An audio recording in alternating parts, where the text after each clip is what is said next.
बिस्मिल्लाहिर्रहमानिर्रहीम, अस्सलाम वालेकुम। शाम रमज़ान में आपको खुशामदीद कहते हैं। मैं सदफ अब्दुल जब्बार, मेरे साथ हैं साइम खान। कैसे हैं आप लोग, क्या हाल चाल है? ये पूछना बहुत ज़रूरी हो गया है क्योंकि दुनिया में जंग चल रही है और जंग तूल पकड़ती जा रही है। मगर डोनाल्ड ट्रंप, जिनसे ये एक्सपेक्ट नहीं किया जा रहा था कि वो ऐसा बयान और इतनी जल्दी ये बयान दे देंगे, कुछ ऐसे इशारे मिल रहे हैं कि डोनाल्ड ट्रंप जो है अब उनके हाथों के जैसे तोते नहीं उड़ गए, वो वाली मिसाल अगर मैं दूँ तो गलत ना होगा।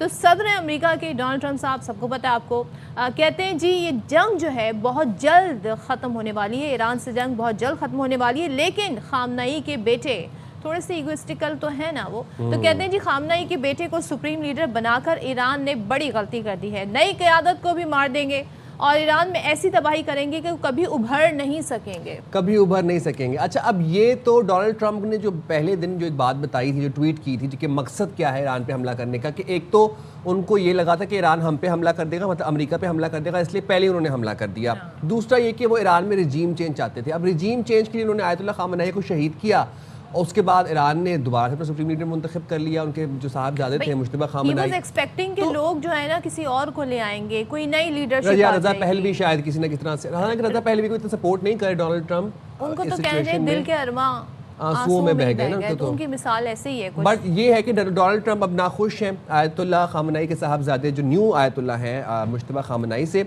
अच्छा, कल जब उन्होंने वो जो एक प्रेस कॉन्फ्रेंस की ना, उस पर उनसे जब सवाल किया गया कि आपने क्यों भाई आपने अटैक किया ईरान के ऊपर, तो कहते हैं based on what Jared Kushner told me I decided to attack, यानी कि दामाद के कहने पर, कि हाँ दामाद के कहने पर मैंने ईरान पे अटैक कर दिया। We've struck over 5,000 targets to date, some of them very major targets, and we've left some of the most important targets for later in case we need to do it. If we hit them, it's going to take many years for them to be rebuilt. We're not looking to do that if we don't have to. As we continue Operation Epic Fury, we're also focused on keeping energy and oil flowing to the world.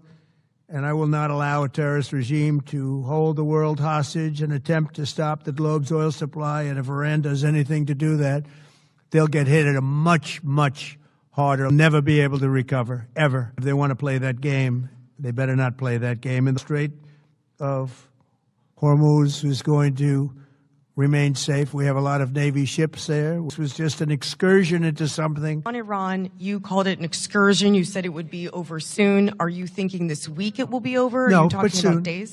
I think soon. Okay. Very soon. Everything they have is gone, including their leadership.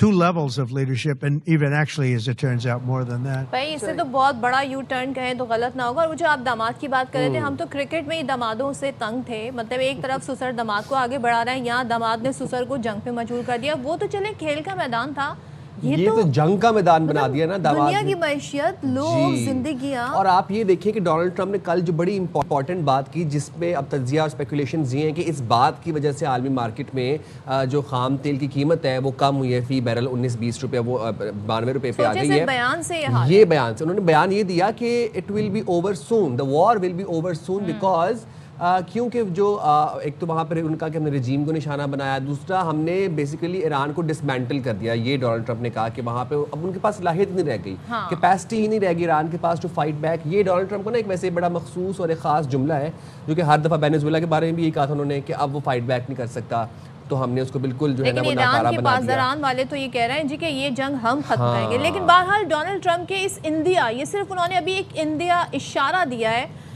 उसकी जानिब से अब हम देख रहे हैं इसके बाद ही बैनुल-अक़वामी मंडी में खाम तेल की कीमत जो है 21% उसमें कमी देखी गई। खाम तेल की कीमत $119 फी बैरल से कम होकर $90 फी बैरल तक गिर गई है, और जो जंग से पहले थी वो 70-72 के करीब थी। लंदन ब्रेंट खाम तेल $91.87, वेस्ट टेक्सास खाम तेल भी $87.50 पर इस वक्त ट्रेड कर रहा है। अच्छा, and thankfully Pakistan stock exchange में एक रोज़ की तारीखी गिरावट के बाद आज ख़रीदारी का रुझान वापस लौट आया है अल्हम्दुलिल्लाह। बेंच मार्केट 100 इंडेक्स की 1,56,000 पॉइंट्स की सतह बहाल हो गई है।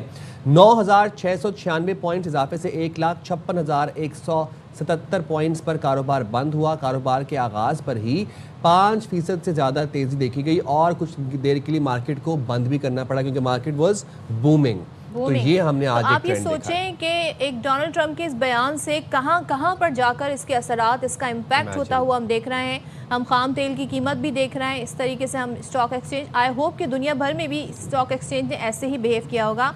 अच्छा जी, क्योंकि पाकिस्तान ने इस सारी सिनेरियो में, जंग के सिनेरियो में अपनी पॉलिसी तवानाई बचत के हवाले से एक पॉलिसी मुरतब करने का सोचा था, उस हवाले से आपको बता देते हैं हुकूमत के अहम फैसले।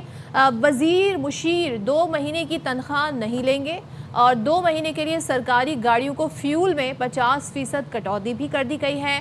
60% गाड़ियों को बंद किया जा रहा है, यानी ज़रूरत की ही इस्तेमाल की गाड़ियाँ यूज़ की जाएंगी। I am sorry for the interfering, but ये सरकारी गाड़ियों की बात हो रही है या सरकारी जहाज़ भी जो है वो? ये आप सवाल पूछ लीजिएगा जब इस हवाले से कोई मुतालिका शख्सियत आए। तो वज़ीर आज़म शहबाज शरीफ ने कौम से खिताब किया और ऐलान किया कि बैरून मुल्क दौरों पर खुलकर पाबंदी आयद कर दी गई, मुकम्मल। सॉरी, अच्छा, बैरून मुल्क दौरों पर भी पाबंदी? रोज़ा, मुझे समटाइम आपको रोज़ा भी लगता है, मुकम्मल पाबंदी आयद कर दी गई। अब ये मुकम्मल पाबंदी जो साइम का इससे पहले सवाल था ना, मैं अब उस सवाल को उठाती हूँ कि मुकम्मल पाबंदी से क्या मुराद है। अच्छा जी, ये पाबंदी वज़ीर आज़म समेत सब पर आयद होगी, सब पर आयद होगी, सरकारी शख्सियात पर आयद होगी। तो सीएम सब पर मतलब गवर्नर्स, वज़ीर आला और जो सियासी मुशीरान है, काबीना के अरकान है, सब पे। तो ये क्या कह रहे थे, अब हम बोलेंगे तो फिर आप कहेंगे, चले आप सुन लेते हैं। 2 माह के लिए सरकारी महकमों की गाड़ियों को मिलने वाले तेल में 50% फिल फॉर कटौती की जा रही है। तमाम सरकारी महकमों की 60% गाड़ियों को बंद किया जा रहा है। काबीना के अरकान, वज़रा, मशीरान और मावनीन ख़ुसूसी तनख्वाह नहीं लेंगे। अच्छा जी, वज़ीर आज़म शहबाज शरीफ का ये कहना था कि ऑयल की कीमतों में इजाफा दिल पर पत्थर रख कर किया था। आलमी सतह पर कीमतें फिर बढ़ेंगी, लेकिन कोशिश होगी कि आवाम पर उसका असर ना पड़े। वज़ीर आज़म शहबाज शरीफ ने यह भी कहा है कि मुनाफाखोरों को खबरदार करता हूँ कि नाजायज़ फ़ायदा उठाने की कोशिश ना करें। अगर नाजायज़ फ़ायदा उठाया गया तो फिर जनाब सख्त से सख्त कार्रवाई, क्रैकडाउन किया जाएगा। अब तवानाई के हवाले से इस बहरान पर जो वफाकी हुकूमत के इकदाम हैं, उस हवाले से सिंध में भी कुछ इकदाम नाफिज करने का फैसला किया गया है। सूबे के तमाम तालीमी इदारे कल से 31 मार्च तक, यानी कि बच्चों की जो छुट्टियां तो हम नहीं कहेंगे क्योंकि ऑनलाइन आई थिंक क्लासेस होगी, 31 मार्च तक, कल से 31 मार्च तक स्कूल बंद रहेंगे और ज़रूरी क्लासेस ऑनलाइन होंगी। सिंध काबीना का कहना है स्कूल बंद होने के बावजूद इम्तहानात वक्त पर होंगे। वज़ीर इत्तलात शजील मेमन ने यह बताया कि सिंध काबीना के अरकान 3 माह की तनख्वाह नहीं लेंगे। सरकारी गाड़ियों को 2 माह के लिए फ्यूल में 50% कमी की जाएगी। सिर्फ इंतहाई ज़रूरी गैर मुल्की दौरे किए जाएंगे और जो अफ्तार पार्टीज़ हैं वो भी नहीं की जाएंगी। तो जनाब, ये तमाम तरह सिचुएशन थी। अपडेट्स आजकल इतनी ज़्यादा होती हैं, हर घंटे के हिसाब से अपडेट्स आ रही होती हैं। तो बात कर लेंगे इस हवाले से। माहिर मौशरी डॉक्टर आबिद सुलेहरी हमारे साथ मौजूद हैं। सर, बहुत शुक्रिया, आपने शाम रमज़ान के लिए वक्त निकाला। तवानाई बचत के लिए हुकूमत की जानिब से अब जो फैसले किए जा रहे हैं, जो इकदाम किए जा रहे हैं, आपको लगता है कि ये टाइमली डिसीजन मेकिंग थी और ये मौसर इकदाम हैं after that hike in petrol prices जो कि 55 रुपये इंक्रीज़ किया गया, उसके बाद ये जो डिसीजन मेकिंग की जा रही है, आपको लगता है ये राइट टाइम था? जी साइम, शुक्रिया। मेरा ख्याल है इसको कहा जा सकता है देर आए दुरुस्त आयद, और उसकी वजह ये कि पेट्रोलियम प्राइसेस से आप उसको बाला तर रख के भी सोचिए। लेट्स अज्यूम कि अगर पेट्रोलियम प्राइसेस ना भी बढ़ी होती तो भी हमें तवानाई की बचत जो है वो करनी चाहिए।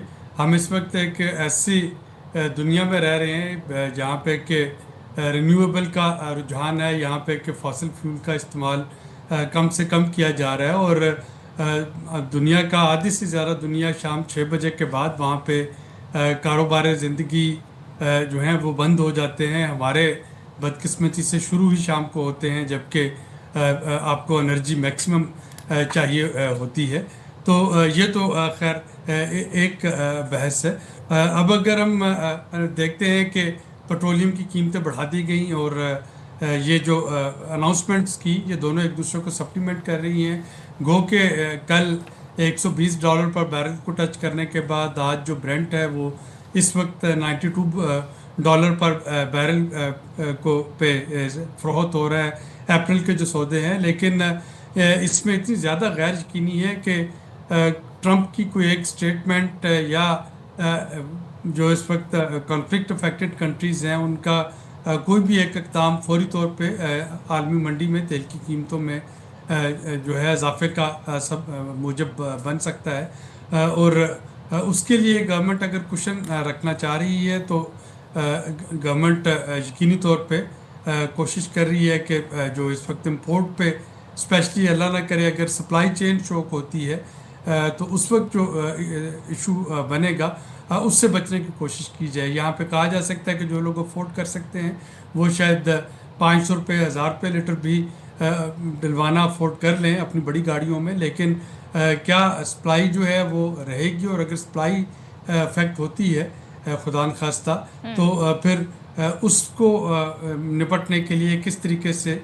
तवानाई जो है उसको प्रिजर्व किया जाए। और ये सिर्फ सरकारी इदारों तक ही इसको नहीं कन्फाइन करना चाहिए, ये हमें अपनी ज़ाती ज़िंदगियों में भी लागू करना होगा ताकि एक तो पाकिस्तान का जो बैलेंस ऑफ पेमेंट है, जो इम्पोर्ट बिल है वो रिड्यूस हो सके, और दूसरा जब तक हालात जो हैं वो सर्टन नहीं होते तब तक किसी किस्म की सप्लाई चेन चोक होने से पाकिस्तान का जो है बहुत ज़्यादा मुतासर ना हो। सुलाई साहब, एक सवाल मेरा आपसे ये है, कल जब वज़ीर आज़म और आम आदमी के हवाले से भी मैं इस हवाले से बात करूँगी, कल वज़ीर आज़म ने कहा कि पेट्रोलियम मसनूआत की कीमतों में मज़ीद इजाफे का खदशा है। अब ज़ाहिर है ये एक वॉर सिचुएशन है जिसमें उनका बयान है। उसके बाद डोनाल्ड ट्रंप साहब ने एक इंदिया दे दिया कि जनाब ये वॉर जल्द ख़त्म होने वाली है। इसके नतीजे में हमने देखा कि अब जो ख़ाम तेल है वह $90 फ़ी बैरल तक उसकी कीमत आ गई है। जब 119 पर थी, हमारे यहाँ खट से 55 रुपये बढ़ा दिए गए फ़ी लीटर।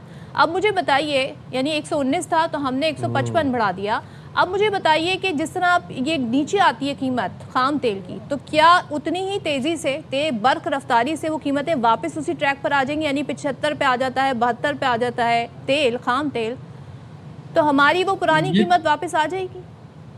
ये डिपेंड करता है कि 28 फरवरी को जो कीमतें होंगी अगले डील्स की वो क्या होंगी, क्योंकि पाकिस्तान में हर 15 दिन के बाद तेल की कीमतें रिवाइज होती हैं और ये एक बड़ा सेंसिबल मार्जिन होगा कि आप तो मुझे इंडिया दे रहे हैं, जैसे हमने IMF की दरीना ख्वाहिश को पूरा कर दिया कि वो कहते थे जी कीमतें बढ़ाएं, और हमें जंग एक मौजू भी था मुनासिब, उस वक्त हमने कीमत भी बढ़ा दी। हाँ, लेकिन अगर 28 फरवरी को आलमी मंडी में तेल की कीमतों में रुझान में कमी आती है तो कोई वजह नहीं कि हुकूमत जो है वो तेल की कीमतें कम ना करे, क्योंकि 28 मार्च को 28 फरवरी को हर 15 दिन के बाद आपकी कीमतें जो हैं वो रिवाइज हो रही होती हैं ना। अच्छा सर, मैं ज़रा ये समझना चाह रहा हूँ कि आप ये कह रहे हैं कि 15 से 20 दिन के लिए के बाद प्राइसेस जो है वो रिवाइज होती हैं। सॉरी 15 जी 15 फरवरी को अगली रिवाइज होगी, उसके बाद 28 फरवरी को होंगी। मेरा नहीं ख्याल कि जो 15 मार्च को जो प्राइसेस हैं आप दुरुस्त फरमा रहे हैं। अब सर फर्ज करें, आबिद साहब फर्ज करें कि अब अगर जिस तरह सदफ ने भी बताया था कि जो खाम तेल है उसकी कीमत आलमी मंडी में फ़ी बैरल जो है वो $90 पर आ गई है, आहिस्ता आहिस्ता ये रिवर्स हुई। डोनाल्ड ट्रंप बड़े अहम बयानात दे रहे हैं और अब हमें नज़र आ रहा है कहीं ना कहीं वो ये वॉर को ख़त्म करने की बातें करते नज़र आना शुरू हो गए हैं फाइनली।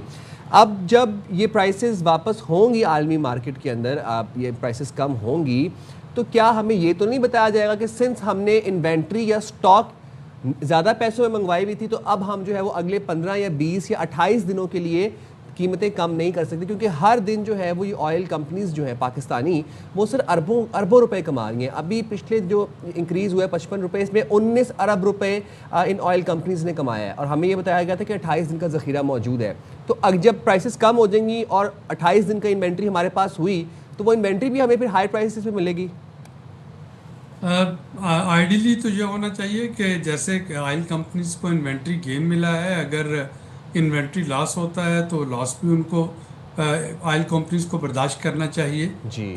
लेकिन वतन अजीज़ में ऐसा होता नहीं है। लेकिन जो थ्योरेटिकल सिचुएशन है वो तो यही है कि अगर रातों रात आपकी इन्वेंट्री जो है उसकी प्राइसेस में इजाफा होता है तो अगर जब कीमतें कम हो तो इन्वेंट्री लॉस भी ऑयल कंपनीज को ही बर्दाश्त करना होगा। और इस पे मीडिया में जो बातचीत होगी या मुबस्सरीन जो बात कर रहे होंगे यकीनन उसका कुछ ना कुछ इन्फ्लुएंस जो है वो तो डिसीजन मेकिंग पे होना चाहिए। और हमने ये भी देखा सुलैरी साहब के खित्ते में दीगर जो ममालिक हैं, हम अपने खित्ते की बात करें, वहाँ पर नहीं इस तरह प्राइस बढ़ाएगा और हमने यकदम 55 रुपये ग्रेजुअली अगर इसमें इंक्रीज़ होता तो समझ भी आती। लेकिन जितने, अब ये भी बता दें कि जितने पैसे बढ़ाए गए, कल को हालात नॉर्मल होते हैं तो क्या उतने ही पैसे वापस होंगे? 55 रुपये माइनस होंगे टोटल, उसी प्राइस पे चले जाएंगे हम? देखिए, आज से 2 हफ्ते पहले तेल की कीमतें जो थी $60 पर बैरल थी। एक बैरल जो है उसमें 159 लीटर होते हैं। तो 2 हफ्ते पहले $60 थी, 2 हफ्तों में ये डबल हो गई, 120 पे चले गई, यानी उसमें $60 का इजाफा हो गया।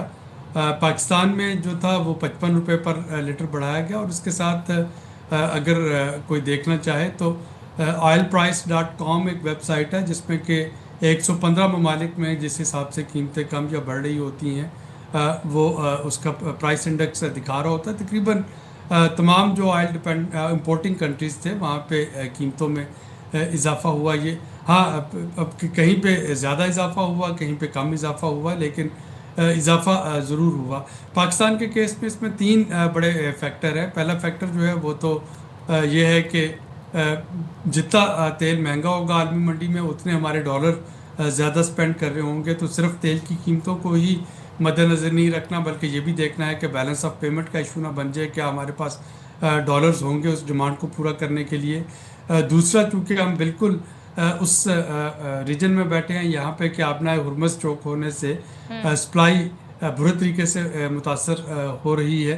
तो सप्लाई साइड को देखना कि ये ना हो कि सिर्फ जो अफोर्ड कर सकते हैं वो इतना कंज्यूम कर लें कि बाकी आवाम के लिए पेट्रोल या डीजल जो है वो अवेलेबल ही ना हो। और तीसरा, जिसकी तरफ आपने इशारा किया, वो IMF का जो रेवेन्यू टारगेट है, यकीनन तेल में जो पेट्रोलियम लेवी है वो एक मेजर सोर्स है पाकिस्तान के रेवेन्यू का।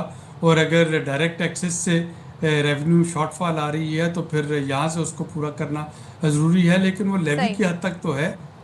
बाकी जो कीमत अगर बढ़ी है, पहले लेवी लग रही थी $100 पे जो कीमतें ख़रीद थी, अब अगर $90 पे या $100 पे लेवी लगेगी तो उस हिसाब से कंज्यूमर जो है उसको कीमतें हिट करेंगी। लेकिन लेवी लगाना भी हुकूमत की एक मजबूरी है।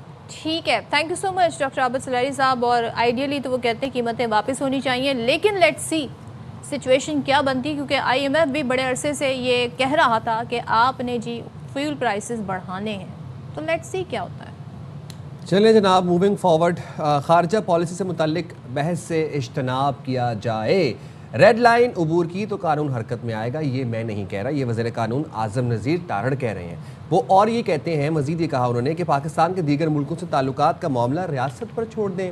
आइन तबसरा करने की इजाज़त देता है, लेकिन ऐसी गुफ्तगू आज़ादी इजहार राय में नहीं आती। अताउल्लाह तारड़ भी उनके साथ मौजूद थे। एक मुश्तरका प्रेस कॉन्फ्रेंस हो रही थी, न्यूज़ कॉन्फ्रेंस थी। उन्होंने कहा, अताउल्लाह तारड़ ने ये कहा कि व्यूज़ देने के चक्कर में भेड़ चाल चली जा रही है। मुस्लिम ममालिक समझते हैं शायद ये भीड़ चाल, मुस्लिम ममालिक ये समझते हैं कि शायद ये रियासत की पॉलिसी है, खारजा पॉलिसी को मकामी सियासत की नज़र ना करें। तो सुनवाते हैं आपको। आईने पाकिस्तान भी ये इजाज़त नहीं देता। हम ये तबसरा शुरू कर दें कि पाकिस्तान अगर ईरान के साथ है तो सऊदी अरब के साथ कैसे रहेगा, ये काम आप रियासत पे छोड़ दें। इस तरह की जो गुफ्तगू है वो फ्रीडम ऑफ एक्सप्रेशन में नहीं आते। पाकिस्तान इस सारे तनाज़े में भरपूर किरदार अदा कर रहा है जिस तक हद तक हो सकता है। वज़ीर आज़म पाकिस्तान ने मुनासिब समझा कि वो पाकिस्तान ना छोड़ें और यहाँ रह के काम करें। उन्होंने जो रूस का दौरा था वो भी मुलतवी कर दिया। खित्ता मुश्किल दौर से गुजर रहा है, हमें इसमें मुस्बत कॉन्ट्रीब्यूशंस करनी चाहिए। पाकिस्तान के फ्रेंडली रिलेशंस हैं विद ब्रदरली इस्लामिक स्टेट्स। अगर हमें उस पे तेल छिड़क पे आग लगानी है तो ये ना हमारे पेशे का मनसब है और ना ही ये कानून इसकी इजाज़त देता है। और इस पे हुकूमत बिल्कुल क्लियर है,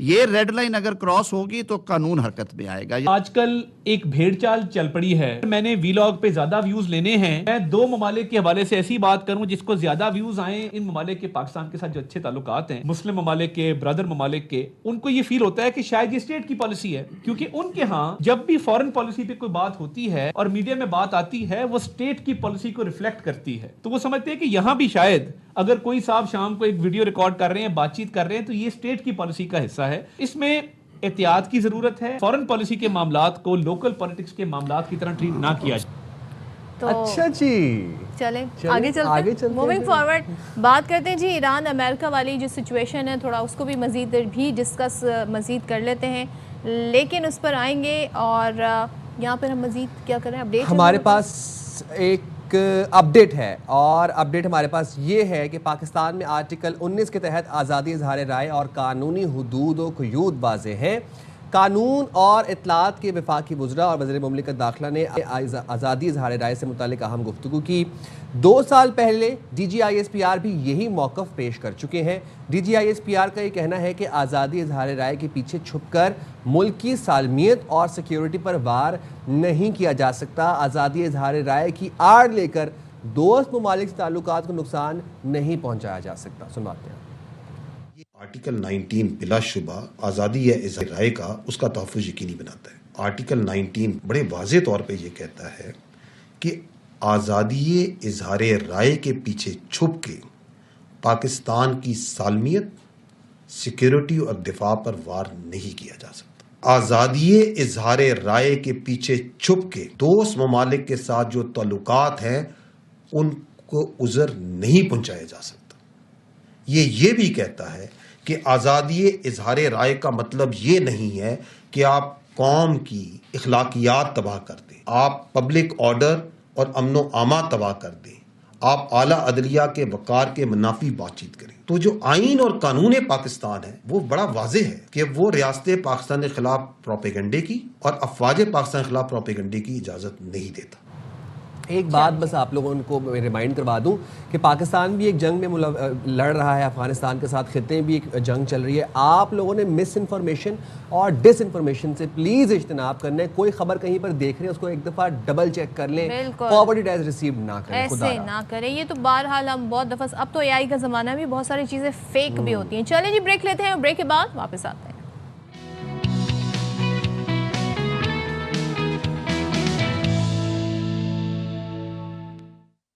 वेलकम बैक वंस अगेन। कुछ अपडेट्स हैं वो शामिल कर लेते हैं। पाकिस्तान ने ईरान में अपने सिफारती अमले की तादाद महदूद कर दी है।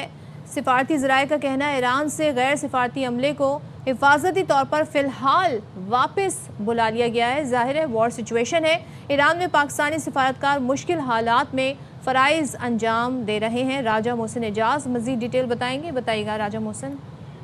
जी बिल्कुल, जो इस वक्त सूरत हाल है ईरान की और ओवरऑल इस सिलसिले में अब पाकिस्तान ने ईरान में अपने सिफारती अमले की तादाद को महदूद किया है। ज़राए का ये कहना है कि गैर सिफारती अमले को हिफाजती तौर पर फिलहाल वापस बुलाया गया है, जबकि इस वक्त भी जो ईरान में मौजूद पाकिस्तानी सिफारतकार हैं वो इंतहाई मुश्किल हालात में अपने फ़राइज़ बखूबी सर अंजाम दे रहे हैं। और ईरान में पाकिस्तान के सफ़ीर मुदस्सिर टीकू पाकिस्तानी सिफारतकारों और अमले की क़यादत कर रहे हैं। ज़राए का ये कहना है कि ईरान में पाकिस्तानी सिफारत खाना और कौंसल खाने मुश्किल हालात के बावजूद पाकिस्तानी शहरियों के लिए खुले हुए हैं। और इसके साथ साथ ईरान में जो मौजूद पाकिस्तानी शहरी हैं जिनके पास सफरी दस्तावेजात नहीं हैं और वो वतन वापस आना चाहते हैं, उन्हें भी फौरी तौर पर ज़ादान डिपोर्टेशन सेंटर पहुंचने का कहा गया है, जहां वो अपना शनाख्ती कार्ड दिखाकर एमरजेंसी जो ट्रैवल डॉक्यूमेंट्स हैं वो हासिल कर सकें। बहुत शुक्रिया राजा मोहसिन एजाज, आप हमें अपडेट कर रहे थे तफसीलात से। अच्छा जनाब, अब with the ongoing war situation मशरिक़ वस्ती में तो कशीदगी बढ़ती चली जा रही है, लेकिन ईरान पर अमेरिका और इसराइल के हमलों का आज 11वां दिन है और अब तो हर गुजरते दिन हमलों में शिद्दत आती जा रही है दोनों साइड से। तेहरान, अस्फ़हान, तबरेज़ और कारख में बमबारी की गई, कई इमारतें तबाह और दर्जनों को शदीद नुकसान पहुँचा। गवर्नर अस्फ़हान का दफ्तर यूनेस्को के आलमी सकाफती वर्सा और कदीम शाही महल भी निशाना बने। अब अस्फ़हान में धमाके ईरान की न्यूक्लियर साइट्स के करीब हुए। मशरिकी तेहरान में सनती मरकज़ और रहायशी इमारतों को निशाना बनाया गया, जबकि लेबनान पर भी इसराइल के हमले जारी हैं और अब तक 83 बच्चों समेत 400 से ज़्यादा अफराद शहीद हो चुके हैं। अल्लाह अकबर। लेबनान पे इसराइली हमले, मतलब डज इट मेक सेंस? यानी इसराइल ये शुरू दिन से कर रहे हैं। बिल्कुल, ये तो इसराइल ने पूरे खत्ते में ये सूरत हाल की हुई है। यूनिसेफ का कहना है कि लेबनान पर इसराइली हमलों में यौमिया 10 बच्चे मौत के मुंह में जा रहे हैं। अच्छा, अब दूसरी जानिब से जो हमने बात की थी, ईरान भी रिटेलिएट कर रहा है, भरपूर जवाब दे रहा है। तो ईरान की जानिब से भी इसराइल पर न्यू जनरेशन मिसाइल बरसाए जा रहे हैं। एक साथ जनूबी और शुमाली इसराइल को निशाना बनाया गया। इसराइली हुकाम ने 2 शहरियों की मौत और कई जख्मियों की तस्दीक की है। इसराइली मीडिया का दावा, अब ये इसराइली मीडिया है तो इसको हम ऐसे ही ले सकते हैं जी, वो दावा कर रहे हैं ईरान ने क्लस्टर बम फेंके जिससे ज़्यादा तबाही फैली। इसराइली वज़ारत सेहत का कहना है कि 24 घंटे के दौरान मिसाइल हमलों में 191 अफराद ज़ख्मी हुए, जिनमें फ़ौजी और शहरी शामिल हैं। तो ये जनाब हमले जारी हैं और अमेरिका और इसराइल के ईरान पर हमले के हवाले से आपको ये भी बताएं कि CNN ने वीडियोस, सैटेलाइट तस्वीर से फोरेंसिक तज्जिया पेश किया है और CNN के मुताबिक अमेरिका और इसराइल ने ईरान में स्कूल्स, अस्पतालों पर भी हमले किए। अमेरिकी इसराइली हमलों में ईरानी सिविल इंफ्रास्ट्रक्चर तबाह हुआ, जबकि ये क्लेम कुछ और करते हैं, लेकिन ये हमेशा सिविलियंस को निशाना बनाते हैं। अमेरिकी अखबार वॉशिंगटन पोस्ट का ये कहना है कि ईरान में स्कूल पर अमेरिकी मिसाइल गिरा, जिसके नतीजे में तालिबात की मौत हुई। माहिरीन ने बहरी अड्डे पर टोमाहॉक मिसाइल गिरने की वीडियो का तज्जिया किया और सैटेलाइट तस्वीर, सोशल मीडिया पोस्ट और दीगर वीडियो समेत मुख्तलिफ शवाहिद से जाहिर किया कि एलिमेंट्री स्कूल को उसी वक्त नुकसान पहुंचा जिस वक्त पासदारान के बहरी अड्डे को निशाना बनाया जा रहा था। अच्छा, और जो ईरान ने अपने 33वीं मिज़िल लॉन्च जो किए हैं, अपने जो मिज़िल पूरी लेयर जो स्ट्राइक लॉन्च की है, उसका नाम लब्बैक या खामेनी रखा और उसके बाद मैंने देखा कि वो जिस तरीके से तल अवीव और वहाँ पे जो इसराइली इलाके जो थे, जिस तरह से वो गूंज रहे थे, मशरक़ी और बस्ती इसराइली इलाके, वो मनाजिर भी बहुत बिल्कुल। और जो पहली जो स्टोरी जो हमने CNN का तज्जिया था वो इसलिए भी इम्पोर्टेंट था क्योंकि अमेरिकी सदर डोनाल्ड ट्रंप का एक दावा था कि स्कूल पर ईरान ने खुद हमला किया। तो अब ये साबित हो गया फोरेंसिक तज्जिए से कि ये एक्चुअली इसराइल और अमेरिका ने। मज़े की बात बताता हूँ आपको इसी से रिलेटेड। और जब अमेरिकी सदर डोनाल्ड ट्रंप से ये सवाल किया गया कि भाई आपने ये वहाँ पर स्कूल को निशाना बना दिया, तो उन्होंने ये जवाब दिया कि वो तो ईरान ने खुद ही हमला किया था। फिर तज्जिया हुआ, सब चीज़ें निकली तो पता चला कि तो टोमाहॉक मिसाइल है, टोमाहॉक तो अमेरिकी मिसाइल है। तो अब रिपोर्टर ने सवाल किया कि you just claimed Iran got its hand on Tomahawk and bomb its own elementary school but your generals disagree. तो ट्रंप ने आगे से कहा I was just making stuff up, I don't know, maybe I sold a Tomahawk to some other country. तो जनाब ये सूरत हाल हो रही है। अच्छा, अब आपको बताएं कि अमेरिका और इसराइल ने ईरान की दिफाई सलाहियतों से मुतालिक जो गलत अंदाज़ा लगाया, ईरानी हमलों में इसराइल को भारी जानी और माली नुकसान का सामना उठाना पड़ा है। इसराइल से वापस आने वाले भारतीय सहाफ़ी ने इसराइल का पोल खोल दिया। भारतीय सहाफ़ी ब्रजमोहन ने बताया कि ईरानी मिसाइल इसराइली टेक्नोलॉजी भी काबू में नहीं आ रहे। इसराइल में भारी जानी नुकसान हुआ है जिसकी रिपोर्ट करने पर पाबंदी लगा दी गई है। खबरें छुपाई जा रही हैं। और भारतीय सहाफ़ी का कहना था कि ईरान पर हमले से पहले कई दिनों पहले इसराइल में मौजूद बाज़ भारतीय सहाफ़ियों से मुतालिक भी सवाल उठ रहे हैं। कहने की बातें थी कि बंकर बहुत अच्छे होते हैं, 100 फीट गहरे बंकर में हमने देखा कि लोग मर गए वहाँ पे, और आपको कुछ नहीं बताया जा रहा असलियत क्या है। वहाँ तो सरकार आपको कुछ बता नहीं रही, आप वहाँ विजुअल्स नहीं ले सकते हैं लाशों के, अस्पताल आप नहीं जा सकते हैं, वहाँ पे किस जगह जाना है घटना ये हमें मालूम ही नहीं, क्योंकि कौन बताने वाला हमें। और जब हम अगले दिन सुबह पहुंच रहे हैं, बोला जा रहा है कि ओनली वन कैजुअलिटी, 1% डाइड, लेकिन वहाँ पे जो लोकल जो इजरायलियन उन्होंने बताया देयर वाज। चलिए जी, तो इसी हवाले से फिर बात कर लेते हैं। हमारे साथ मौजूद हैं माहिर बैनुल-अक़वामी उमूर डॉक्टर कमर चीमा साहब। बहुत शुक्रिया कमर चीमा साहब, आपने प्रोग्राम के लिए वक्त निकाला। अमेरिका इसराइल की ईरान से जंग का जो दायरा कार है वो फैलता जा रहा है और उसके नतायज जो है वो हम देख रहे हैं मशरिक़ वस्ती पे संगीन होते जा रहे हैं। ऐसे में डोनाल्ड ट्रंप का ये कहना कि ईरान के जो स्कूल पर टोमाहॉक मिसाइल था वो ईरान ने खुद ही फेंका, और ख़ुद कैसे फेंक सकता है ईरान, तो उन्होंने आगे से कहा कि वो शायद मैंने किसी कंट्री को शायद बेचा हो एक टोमाहॉक मिसाइल। मतलब डोनाल्ड ट्रंप को यही नहीं पता कि उनके मिसाइल्स किस किस कंट्री के पास है और कौन कौन उसको इस्तेमाल कर रही है। कैसा देख रहे हैं आपके मज़ीद कोई सीज़ फायर हो सकती है after Donald Trump is saying कि it is over and it's going to be over very soon? जी बहुत शुक्रिया आप दोनों का। देखिए, पहली बात तो ये है कि कोई भी मिसाइल जब फायर होता है तो उसका एक इलेक्ट्रॉनिक जो सिग्नेचर है, इलेक्ट्रॉनिक प्रोजेक्टाइल जो है वो इस्टेब्लिश होता है। कहाँ से निकला, कहाँ गया, ये जो ममालिक होते हैं, एयर डिफेंस सिस्टम जहाँ जहाँ पे लगे हुए हैं, जो लोग हुकूमतें वो देख रही होती हैं। पहली बात तो ये है, तो ये इस्टेब्लिश करना तो कोई मुश्किल काम नहीं है, लेकिन सवाल ये है कि ये कौन इस्टेब्लिश करेगा।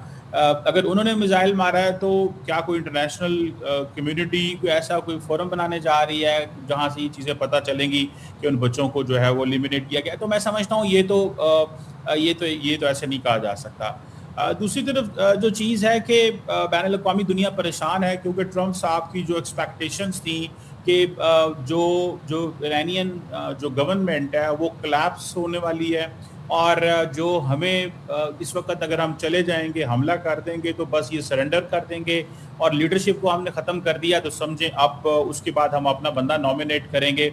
और कल रात जो ट्रंप साहब ने बातें की हैं वो बड़ी परेशान कुन थी। एक बात तो उन्होंने कही कि मुझे जैरेड कुशनर ने कह दिया, मुझे स्टीव विटकॉफ ने कह दिया और इन लोगों ने कहा तो मैंने ये कर दिया। तो वो कहना ये चाह रहे थे कि मुझे बेसिकली इन लोगों ने ब्रीफ किया कि हमें अब स्ट्राइक कर देनी चाहिए। तो वो अब अपने पीछे हट रहे हैं। उसकी वजह क्या है कि बहुत ज्यादा प्रेशर आ रहा है अरब वर्ल्ड से प्रेशर आ रहा है, दोस्तों से प्रेशर आ रहा है, एलाइज से प्रेशर आ रहा है। याद रखें कि जब रशिया यूक्रेन की जंग हुई थी तो बहुत सारे मुल्कों को ये कहा गया कि रशिया से एनर्जी ना लें, तो इन्फ्लेशन हुई, महंगाई हुई यूरोप के अंदर, दुनिया के अंदर। अब फिर वही महंगाई जो है वो दुनिया के अंदर हो रही है। और कल जो उन्होंने कहा कि हम बिल्कुल जंग कंप्लीट करने को हैं, और जो 4-5 हफ्ते बाद जो हमें टारगेट मिलने अचीव करने थे वो हमने पहले ही कर लिए हैं, और अब वो पहले कहते थे कंप्लीट सरेंडर करें, वो भी नहीं हुआ। तो मेरा ख्याल है कि अब वो सोच रहे हैं कि इस जंग को कंक्लूड किया जाए, और शायद इसीलिए जो तैयारियां कर रहे हैं। स्टेटमेंट्स भी कल उन्होंने जारी की है, लेकिन इजराइल जारी बात है वो रोकने की कोशिश करेगा कि जंग को ख़त्म ना किया जाए अभी इमीडिएटली। हालांकि इजराइल का काफ़ी नुकसान हो रहा है, और वैसे तो ये अपने आप को जमहूरियत कहते हैं, लेकिन इजराइल अपनी कोई खबर बाहर नहीं आने दे रहा कि वहाँ पे कितना नुकसान हो चुका हुआ है, और बड़ी पैनिक है वहाँ पे। सो इसीलिए मीडिया को भी कंट्रोल किया गया है, और इजराइल चाहता है कि जंग थोड़ी लंबी रहे, और कई लोग जो हैं वो अमेरिका से इंस्टिगेट कर रहे हैं कि अरब वर्ल्ड भी इसमें शामिल हो। तो मेरा ख्याल है कि ट्रम्प साहब के ऊपर प्रेशर ज्यादा है, और अरब वर्ल्ड ने तो रिफ्यूज कर दिया ना। हमने मुतादिद हर कंट्री के इंडिविजुअल बयानात देखे जीसीसी कंट्रीज के कि हम अपनी सरजमीन ईरान के खिलाफ इस्तेमाल नहीं होने देंगे। गो के ईरान की तरफ से सिलसिला जारी रहा, उनके पास जो बेस मौजूद है अमेरिका के, उस पर अटैक पर। अब जो मुशीर खारजा हैं ईरान के, वो ये कहते हैं जनाब सिफारतकारी की कोई गुंजाइश नहीं बची, सेफ एग्जिट आप समझते हैं। अब सबसे ज़्यादा ज़रूरत अगर किसी को है वो है जनाब डोनाल्ड ट्रम्प साहब को। आप समझते हैं कि इज़ लुकिंग फॉर दैट, और उन्हें मिल सकता है क्या? इसराइल तो चाहेगा जंग और तवील हो, लेकिन जो नुकसान हो रहा है उसकी अफोर्डेबिलिटी हमें नज़र नहीं आ रही है अमेरिका के लिए ख़ास तौर पे। देखिए, मुझे ऐसा लगता है कि ट्रम्प साहब किसी वक्त भी विक्ट्री डिक्लेयर कर सकते हैं, और वो कहेंगे जी हमने अपने मकासद अचीव कर लिए हैं और हम यहाँ से अब जा रहे हैं। लेकिन मेरा ख्याल है दुनिया देख रही है कि किस अंदाज से मिसकैलकुलेट करके ईरान पे हमला किया गया, डिप्लोमेसी को इग्नोर किया गया। रीजनल ममालिक जो हैं, तमाम जीसीसी ममालिक नहीं चाहते थे ये जंग हो, और उनको पता था कि हालात कल को ख़राब होने हैं, तो इन्हीं मुल्कों के ऊपर जो है वो कॉस्ट इनको पे करनी पड़ेगी। तमाम ममालिक जो हैं वो उन्होंने मना भी किया। तो मुझे ऐसे लगता है कि ये फिर एक इसी तरह की सिचुएशन होगी कि कोई भी मुल्क जो है वो कोई भी जो बंदा है या ग्रोह है या अदारा जो है वो रिस्पॉन्सिबिलिटी नहीं बता सकेगा कि किसने क्या किया। मैं यहाँ पे कोट करना चाहूँगा former secretary of state Antony Blinken को, जिन्होंने अगले दिन इंटरव्यू में ये कहा कि जो इजराइल ने ट्रम्प साहब को अपने इस प्लान में लेके आए हैं कि ईरान पे हमला करें, ये इजराइल ने ये प्लान ओबामा को और बाइडन को भी दिया था, लेकिन हम इससे बाहर रहे और हमने ईरान पे हमला नहीं किया। हमें पता था कि हम डिप्लोमेसी को मौका देंगे, हम जो जॉइंट दामाद के मशवरा मान लिया ना चीमा साहब, दामाद आ गया ना बीच में। जी वो ये भी जारी बातें चल रही हैं, और उनका आपको पता है अब्राहमिक अकॉर्ड करवाने में भी बड़ा किरदार है। और ये एक समझ लें कि वाइट हाउस के अंदर एक बड़ी अनप्रेसिडेंटेड किस्म की एक्सेस नेतन्याहू को मिली, जिसका नुकसान जो है वो पूरे खित्ते को हुआ। और हालांकि उनको अमेरिका फर्स्ट अप्रोच होनी चाहिए थी, लेकिन अब लग ये रहा है, दुनिया ये कह रही है कि ये इजराइल फर्स्ट अप्रोच है। तो मुझे लगता है कि ये जंग कंक्लूड होने जा रही है, कंक्लूड होने जा रही है। लास्टली बस डॉक्टर साहब आपसे जानना चाहूँगा, ज़ायनिस्ट लॉबी बड़ी स्ट्रॉन्ग है अमेरिका में, हम देख रहे हैं कि जैसे जैसे नेतन्याहू चाह रहा है, नेतन्याहू बेसिकली डोनाल्ड ट्रंप के कंधे पे चढ़कर ये जंग लड़ रहे हैं। लेकिन ये जो न्यू जनरेशन मिसाइल्स हैं जो ईरान की तरफ से लॉन्च किए जा रहे हैं, और जो क्लस्टर बॉम्ब्स हैं, ये अपने अहदाफ पे प्रिसाइजली कैसे पहुंच पा रहे हैं इतनी दूरी से? ये इंटेलिजेंस कहाँ से आ रही है? ईरान के पास ये टेक्नोलॉजी भी कहाँ से आई? देखिए, पहली बात तो ये है कि ईरान ने काफ़ी हद तक जो उनके एयर डिफेंस सिस्टम जो हैं वो तबाह कर दिए हैं, और ये जो स्पेसिफिक इंटेलिजेंस जो आ रही है इसमें रशिया बहुत ज़्यादा सपोर्ट कर रहा है। और रशिया ये चाहता है कि बेसिकली इजराइल और अमेरिका को एक्सपोज किया जाए, क्योंकि आपको देखें ये जो 4 साल से यूक्रेन रशिया की जंग हो रही है उसमें भी तो अमेरिका सारा दिया, इंटेलिजेंस दी, और सारे का सारा जो रशिया का नुकसान हुआ है वो तो जारी बात है अमेरिका उसके वेस्टर्न एलाइज की वजह से हुआ है। तो वो समझते हैं कि हमारे पास अच्छा मौका है, और वो रशियंस कह रहे हैं कि हम न्यूट्रल नहीं हैं इस जंग में, हम ईरान के साथ हैं। और यही वजह है कि प्रेसिडेंट पुतिन ने सबसे पहले मुस्तफा खामनाई को जो है पैगाम भी भेजा, उनको एक्सेप्ट भी किया, रिकग्नाइज भी एक किस्म की जो पैगाम होता है ये रिकग्निशन होती है। तो मैं समझता हूँ कि ये एक तो उन्होंने एयर डिफेंस सिस्टम है। दूसरा शायद बहुत सारी अमेरिकन को अंडरस्टैंडिंग नहीं थी कि ईरान के पास कितने मिसाइल हैं, क्योंकि वो गलत प्रेडिक्शंस करते रहे कि ईरान के पास मिसाइल कम है और उनकी कैपेबिलिटीज को मिसजज करते रहे। ये पता चल रहा है कि उनके पास मिसाइल की रेंज भी अच्छी है, मिसाइल का ईरान के पास और हाई टेक्नोलॉजी मिसाइल्स हैं। बहुत शुक्रिया thank you so much doctor Cheema. और देखिए, इस जंग से पहले अमेरिका का एक बड़ा तासुर बना हुआ था, इसराइल के पास ये आयरन डोम है और न जाने क्या क्या है, वो सब धाक हो गया, सब कहते हैं ना धुआं हो गया। अगर ये जंग ना करते तो उनका वो इमेज बरकरार रहता। इस जंग ने वो इमेज शैटर कर दिया। इसराइल का 5 लेयर डिफेंस सिस्टम है, जैसे पैट्रियट है, थार्ड है, एरो 1, एरो 2, डेविड स्लिंग और फिर आयरन डोम है। कहाँ गए वो सब? उसके बाद भी अगर हैफा तेल अवीव के अंदर आके मिसाइल्स गिर रहे हैं तो फिर मतलब क्या ही कह सकते हैं। इसके बाद ब्रेक ही ले लेते हैं, शर्म से डूब मरना चाहिए। छोटी सी ब्रेक में हाजिर होंगे ब्रेक के बाद।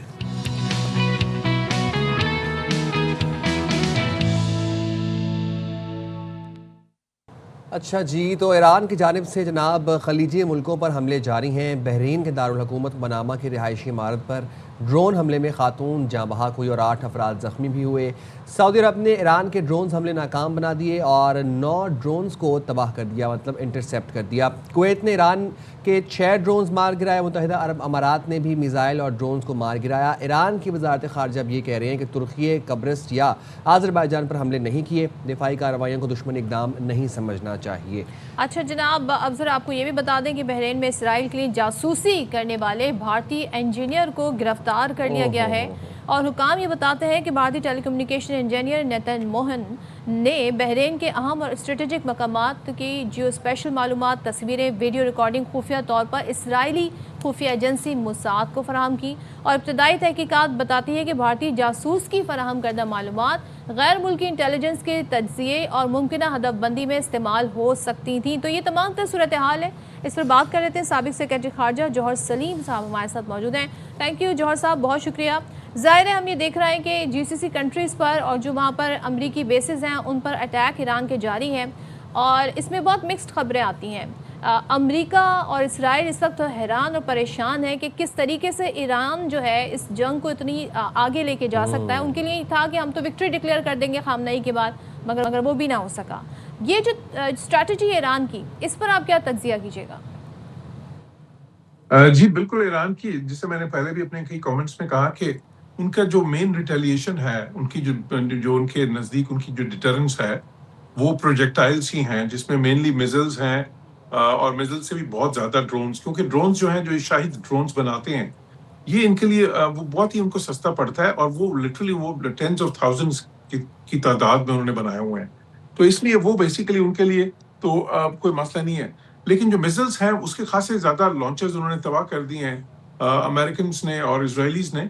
कोई बुक क्लेम कर रहे हैं कि 80 से 90% उन्होंने तबाह कर दिए हैं। तो वो थोड़ा सा मुश्किल होता जा रहा है। अच्छा, वो इंटरसेप्ट भी हो जाते हैं। ड्रोन्स का मसला ये है कि ड्रोन होता है सारा 20 से 30 हज़ार डॉलर का इनको पड़ता है। अगर उसको इंटरसेप्ट करने के लिए जो मिसाइल्स यूज होता है वो कई बार वो $2 मिलियन का मिसाइल होता है, जो उसका इंटरसेप्टर मिसाइल जिसको कहते हैं। तो इसलिए अब उन्होंने वो नई टेक्नोलॉजी मंगवाई है बहरीन, उधर से यूक्रेन से। यूक्रेन को बहुत एक्सपीरियंस है इन्हीं ड्रोन्स का, क्योंकि ये ड्रोन्स ईरान ने रूस को दिए थे और रूस ने इस्तेमाल किए थे यूक्रेन में। और यूक्रेन में उन्होंने इसके खिलाफ 2 टेक्नोलॉजीज बनाई हैं।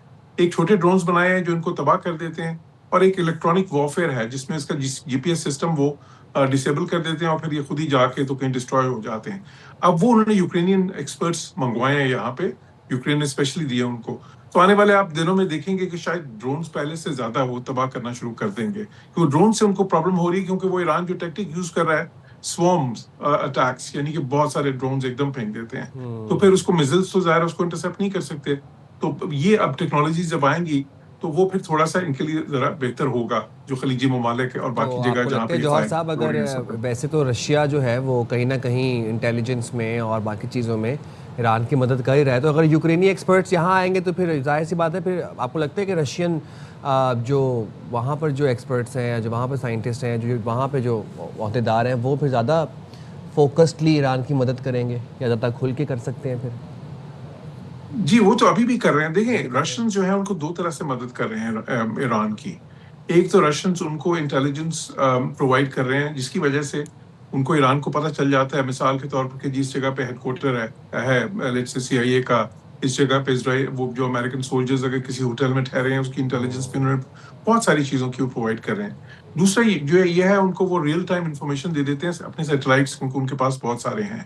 वो चाइना के पास भी हैं, चाइना से भी उनको वो मदद मिल रही है जिसमें कि रियल टाइम उनको वो सैटेलाइट से, और अभी वो चाइनीज सिस्टम भी यूज कर रहे हैं। चाइना के पास सैटेलाइट्स हैं सर गालिबन जी, वो अब जीपीएस यूज नहीं कर रहे थे, इसलिए आपने देखा कि ईरान की जो प्रिसिशन है इस बार उनके मिसाइल्स की, वो जो पिछली जंग हुई थी जून से, उससे बहुत ज्यादा बेहतर है, क्योंकि दोनों चाइनीज और रशियन जो हैं उनको इस बार मदद दे रहे हैं इसमें।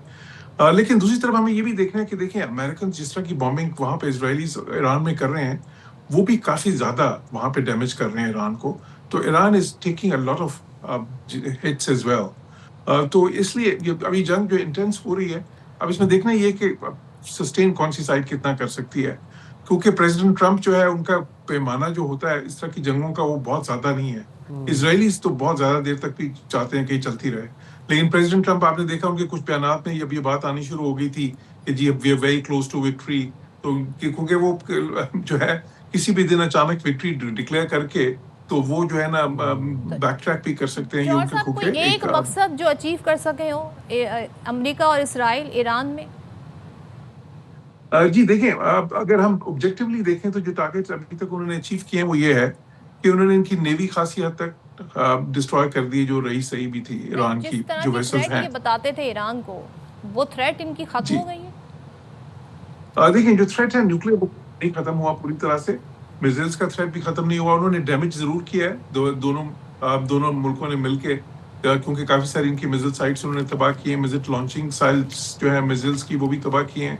अच्छा, जो न्यूक्लियर साइट्स है वो उसका बड़ा मसला है, क्योंकि देखें लास्ट टाइम जो इन्होंने बॉम्बिंग की थी जो B-2 बॉम्बर्स के साथ अमेरिका ने, उससे ये हुआ था कि वो क्योंकि काफी गहराई में उनकी वो साइट्स हैं जहाँ पे अमेरिकन ये समझते हैं कि उनके पास वो यूरेनियम पड़ा हुआ है, अफसूदा यूरेनियम, जो 60% अफसूदा है ऑलरेडी इस वक्त, और वो मिलिट्री उसको वेपन्स ग्रेड पे लेके जाने के लिए सिर्फ 90% करना होता है, और वो इतना ज्यादा मुश्किल नहीं होता। ठीक है, थैंक यू सो मच जौहर साहब। हम जाएंगे ब्रेक पे, हाजिर होंगे ब्रेक के बाद।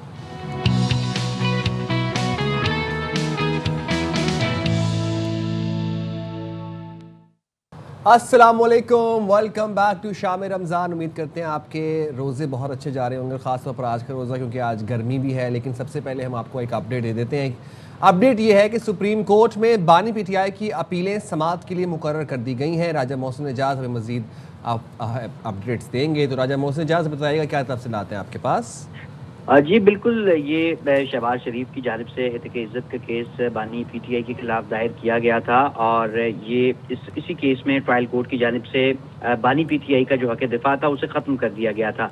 अब वो हक दिफा ख़त्म करने के खिलाफ बानी की जानिब से सुप्रीम कोर्ट में अपीलें दायर की गई थी, जिन्हें समाअत के लिए मुकर्रर किया गया है, और जस्टिस आयशा मलिक की सरबराही में 3 रुकनी बेंच 12 मार्च को ये अपीलें सुनेगा। बहुत शुक्रिया आपका राजा मोहसिन एजाज।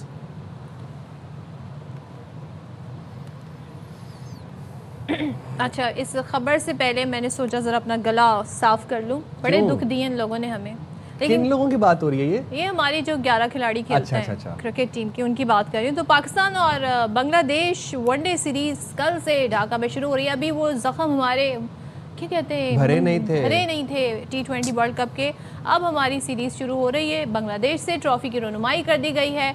शाहीन शाह अफरीदी और मेहदी हसन मिराज ने ट्रॉफी के साथ फोटो सेशन कराया। कौमी टीम ने कल प्रैक्टिस की और आज भी ट्रेनिंग सेशन आई थिंक हो गया होगा अब तक। कप्तानों के अलावा खिलाड़ियों का भी फोटो शूट हुआ, और ग्रीन शर्ट्स ने बांग्लादेश में अब तक 3 वनडे सीरीज़ खेली हैं, जिनमें से 2 में कामयाबी हासिल की है। क्या मतलब जैसे इतनी बेदिली के साथ हमने वैसे अभी ये खबर की है ना, शायद आप लोगों को समझ आ गया होगा कि हम क्या जज्बात हैं, क्या एहसास हैं। इसमें एक इंटरेस्टिंग बात है साइम, वो ये है कि टीम जो है हमारी वो 11 साल बाद बांग्लादेश का दौरा कर रही है, और अब वहाँ पर टोटली डिफरेंट सिनेरियो है, क्योंकि पहले जो गवर्नमेंट हुआ करती थी पाकिस्तान के हवाले से, उनकी जो खारजा पॉलिसी थी वो पाकिस्तान मुखालिफ रही थी। लेकिन अब हम देख रहे हैं कि वहाँ पर टोटली डिफरेंट गवर्नमेंट है, तो यहाँ पर हम देख रहे हैं बड़े अच्छा एक फ्रेंडली हम इसे जेस्चर भी कह सकते हैं। बिल्कुल जनाब, तो ये बड़ी एक वैसे इंटरेस्टिंग एक ऑप्टिक एक एंगल होगा इस सीरीज़ का। पाकिस्तान से जंग के मैदान में और सिफारती मैदान में बदतरीन शिकस्त के बाद अच्छा भारत जो है वो मुसलसल बौखलाहट का शिकार तो है, लेकिन इससे पहले आपको ये बताते हैं कि शाहीन अफरीदी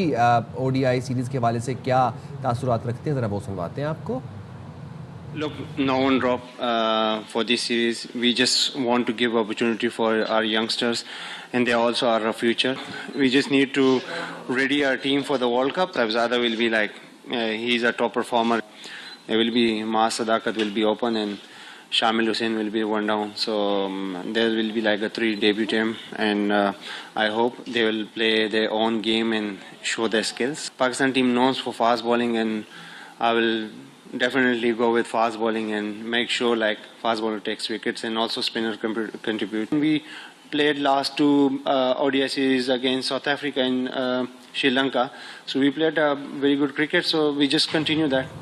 चलें जी, पाकिस्तानी टीम को हम बेस्ट ऑफ लक कहते हैं यहाँ पर बांग्लादेश के साथ सीरीज़ में। लेकिन अभी मैं इससे पहले T20 की बात करी थी, वो तो खेल का मैदान था, हम चाहते हैं हमारी टीम अच्छा खेले, लेकिन जब पाकिस्तान इंडिया की बात आती है ना, तो एक और मैदान जिसमें इंडिया को हजीमत का, एक बार फिर से मैंने वर्ड यूज़ किया, हजीमत का सामना करना पड़ा, और ऐसी वैसी 6-0, और फिर डोनाल्ड ट्रंप ने कितनी बार भारत को याद दिलाया। तो पाकिस्तान से जंग के मैदान में, सिफारती मैदान हो, बदतरीन शिकस्त का सामना रहा भारत को। मुसलसल ये सिलसिला जारी है और बौखलाहट भारत की जारी है। आलमी सतह पर बड़ी जगह घसाई हुई, भारत के पास कोई जवाब नहीं था, उनका बयानिया जो था, उनका झूठा पाकिस्तान पर जो इल्ज़ाम था, वो भी सारा ज़मीबोस हो गया। लेकिन अब भी भारत अपनी आवाम को बेवकूफ़ बनाने में मसरूफ़ है और पाकिस्तान के ख़िलाफ़ हम देख रहे हैं प्रोपेगेंडा मुहिम जारी है फिल्मों के ज़रिए। यानी कि अब जो उनकी फ़िल्म इंडस्ट्री है वो पाकिस्तान मुखालिफ एजेंडे पर चल रही है। सारे स्क्रिप्ट पिट गए हैं, सारे स्क्रीन प्ले उनके पास ख़त्म हो गए हैं, कोई स्टोरी लाइन नहीं है, तो वो पाकिस्तान को इशू बनाकर अपनी फिल्मों में पेश कर रहे हैं। जो इलेक्शन जीतने के लिए नरेंद्र मोदी की इंतखाबी मुहिम के दौरान पाकिस्तान जो है वो उनका बड़ा निशाना टारगेट रहा। अब फिल्में बनाकर जी वो ये काम अब हो क्या रहा है, बेसिकली मुद्दा ये है कि भारतीय फिल्म धुरंधर जो आई थी, उसके पार्ट 1 के बाद अब रवा माह इस फिल्म धुरंधर का पार्ट 2 आ रहा है जनाब, और उसमें भी पाकिस्तान और ख़ास तौर पर कराची शहर का जो लियारी इलाका है उसका एक मनफी चेहरा पेश किया गया है।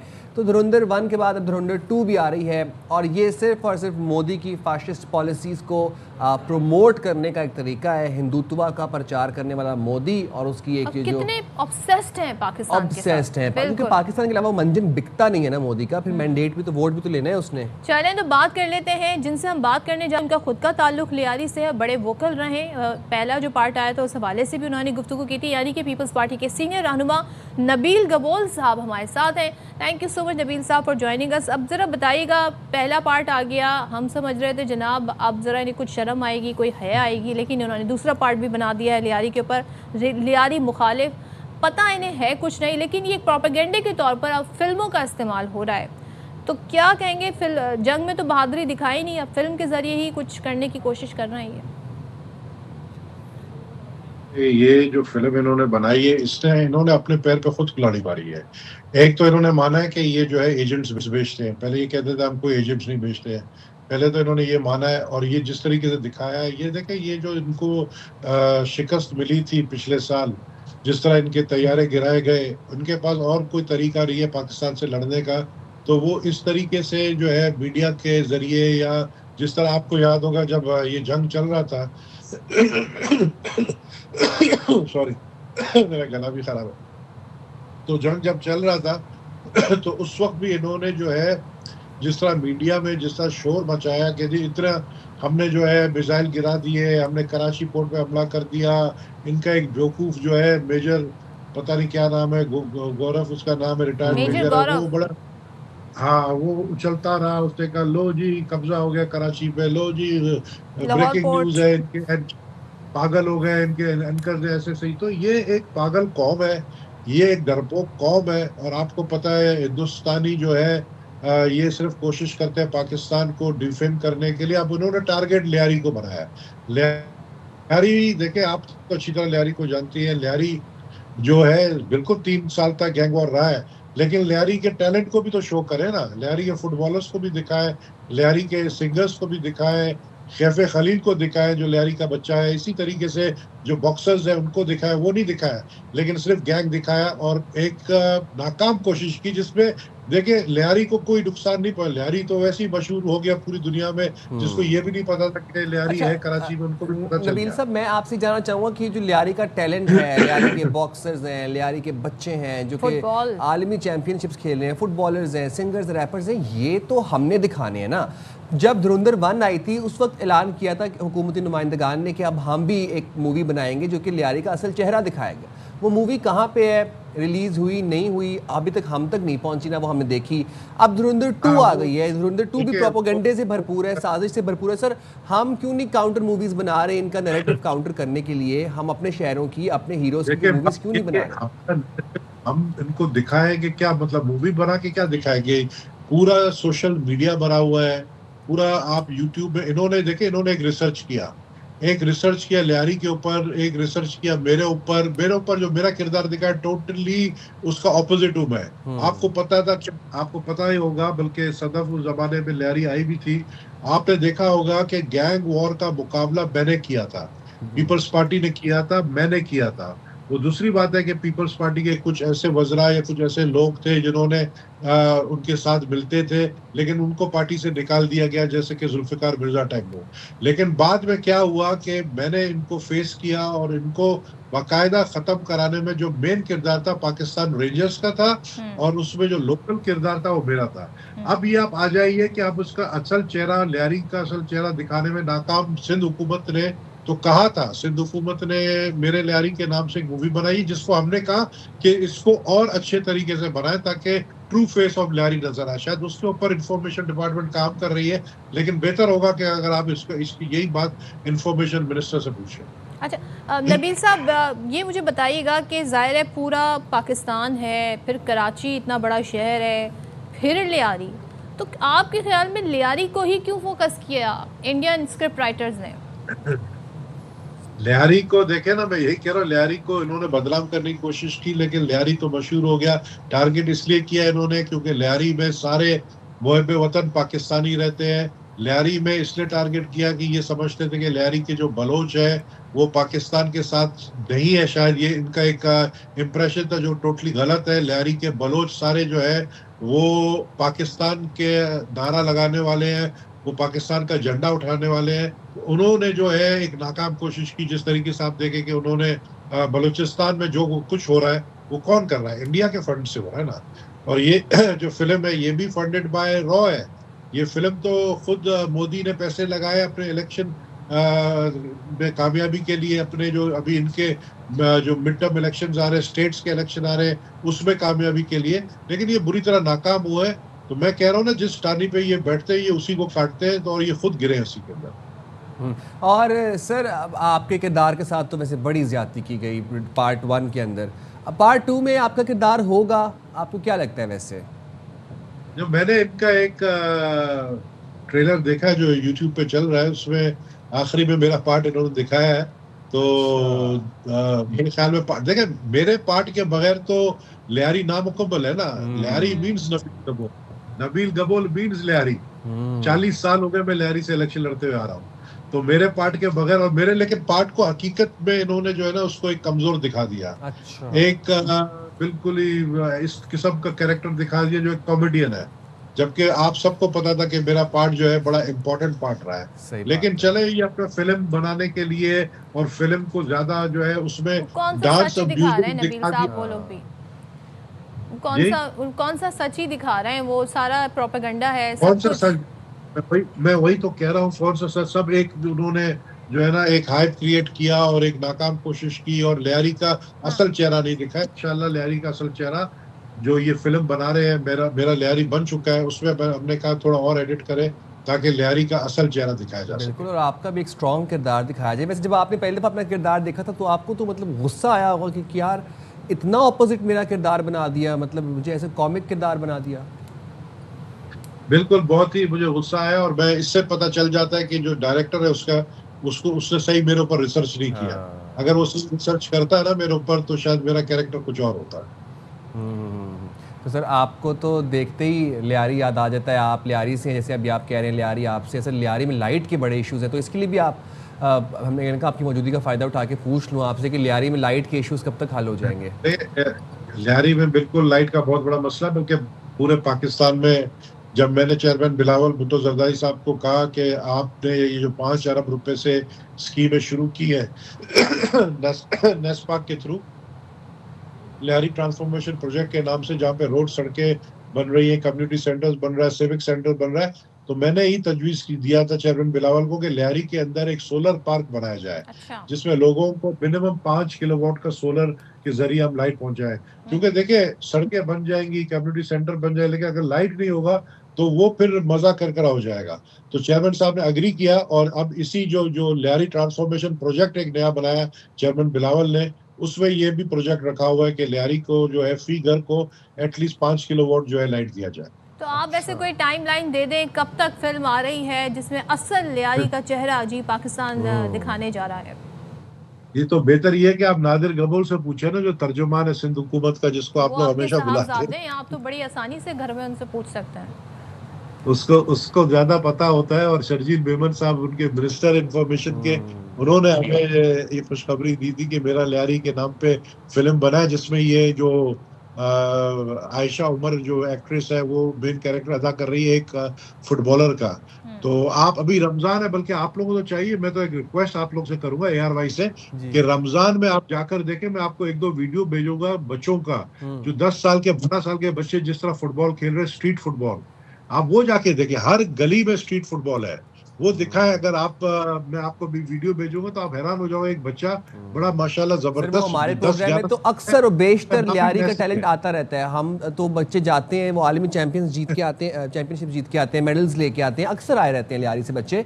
बस वो मेरा लियारी जाना हुआ था, मीरा नाका पे एक बड़ी खूबसूरत सी चौरंगी थी, उसके ऊपर एक वो मॉन्यूमेंट बना हुआ था, फाउंटेन लगा हुआ था।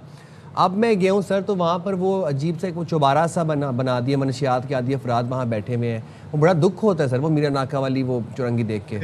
मनशियात के तो खिलाफ काफी मैं पर्सनली खुद भी देख रहा हूँ, काफी हद तक मनशियात को कंट्रोल किया है। वो जो फवारा आप देखा ना आपने, उसकी जगह एक नया फवारा बना रहे हैं। उसकी जगह बहुत, आप जिस तरह आपने देखा कि जो 3 तलवार बनाया है भुट्टो साहब के दौर में, भुट्टो साहब, इसी टाइप एक बहुत बड़ा जबरदस्त मॉन्यूमेंट उस जगह पे बन रहा है। देखिए ये काम शुरू तकरीबन हो गया है, मेरे ख्याल में 12 तारीख से पहला प्रोजेक्ट शुरू हो जाएगा और ये पूरे साल चलता रहेगा। कोई तकरीबन 25 अरब रुपए का जो है ये प्रोजेक्ट है, लियारी ट्रांसफॉर्मेशन प्रोजेक्ट। इसमें आप पूरे लियारी को बदलते हुए देखेंगे।